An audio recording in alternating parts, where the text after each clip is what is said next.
കുടിവെള്ള പ്രശ്നമുണ്ടായാൽ ബ്രൂവറി പദ്ധതി തടയുമെന്ന നിലപാടിൽ നിന്ന് പിന്നോട്ടില്ല എന്ന് CPI. പാർട്ടി എടുത്ത നിലപാടിൽ നിന്ന് പിന്നോട്ടു പോകേണ്ടെന്ന് സംസ്ഥാന എക്സിക്യൂട്ടീവിൽ തീരുമാനമായിരിക്കുന്നു. മറ്റന്നാൾ ചേരുന്ന LDF യോഗത്തിൽ പാർട്ടി നിലപാടറിയിക്കാനും തീരുമാനം. LDF യോഗത്തിന് മുന്നോടിയായി ബിനോയ് വിശ്വം CPM സംസ്ഥാന സെക്രട്ടറി MV ഗോവിന്ദനെ കണ്ടേക്കും. റഹീസ് റഷീദ് ചേരുന്നു കൂടുതൽ വിവരങ്ങളുമായി. റഹീസ് റഷീദ്, CPI പിന്നോട്ടില്ല അല്ലേ ബ്രൂവറി വിഷയത്തിൽ?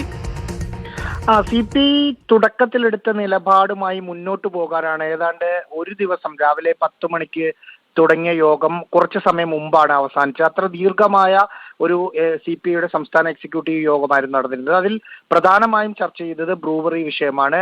അതിന്റെ പല കോണുകൾ യോഗത്തിൽ ചർച്ചയായി. K. രാജൻ ഇതുമായി ബന്ധപ്പെട്ട വിശദമായ റിപ്പോർട്ട് അവതരിപ്പിച്ചു. അതിനുശേഷം നടന്ന ചർച്ചയിൽ ആ പദ്ധതിയുമായി സർക്കാർ മുന്നോട്ട് പോവുകയാണെങ്കിൽ അത് അംഗീകരിക്കാനാവില്ല എന്നതാണ് CPIയുടെ നിലപാടെന്ന പൊതുവികാരത്തിൽ എക്സിക്യൂട്ടീവ് എത്തി.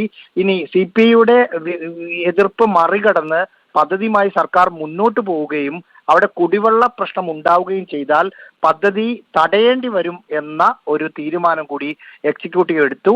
ഇതിൽ എക്സിക്യൂട്ടീവ് പ്രധാനമായും ചർച്ച ചെയ്ത ഒരു കാര്യം കുടിവെള്ളം ഉപയോഗിക്കും, അതായത് മഴവെള്ള സംഭരണിയിലെ വെള്ളം ഉപയോഗിച്ചാണ് അവിടുത്തെ നിർമ്മാണ പ്രവർത്തനങ്ങളും മറ്റ് സ്പിരിറ്റ് നിർമ്മാണവും മറ്റും നടക്കുക എന്ന് കമ്പനിയും എക്സൈസ് വകുപ്പും പറയുമ്പോഴും അത് യാഥാർത്ഥ്യ ബോധത്തിലുള്ളതാണോ എന്ന സംശയം CPIക്ക് ഉണ്ട് എന്നതാണ് എക്സിക്യൂട്ടീവ് യോഗത്തിൽ മൊത്തത്തിലെടുത്തൊരു തീരുമാനം. അതുകൊണ്ട് ഈ പദ്ധതിയിൽ തുടക്കം മുതൽ കാണിച്ചിരുന്ന എതിർപ്പ് അതേപടി നിലനിർത്താനുള്ള തീരുമാനമെടുത്തിരിക്കുന്നു.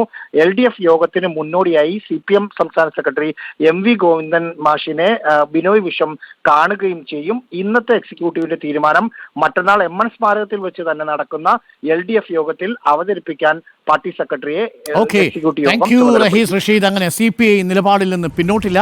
ബ്രൂവറി വിഷയത്തിൽ അതേ നിലപാട് തന്നെ തുടരും. ഗോവിന്ദൻ മാഷിനെ കാണും ബിനോയ് വിശ്വം.